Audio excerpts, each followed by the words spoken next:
We will investigate the change in total momentum and kinetic energy in a collision.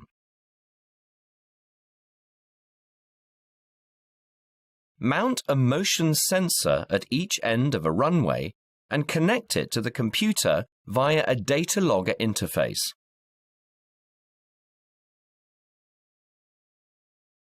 Attach magnets to trolleys A and B so that the trolleys will repel each other when they come close.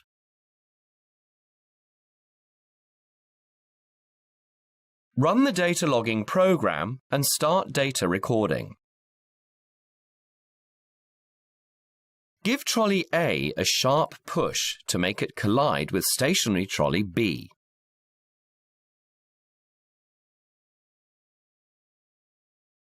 Stop data recording.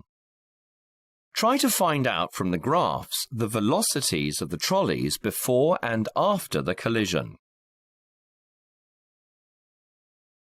Then repeat the experiment by adding 1 and 2 mass bars to trolley A in turn to double and triple its mass.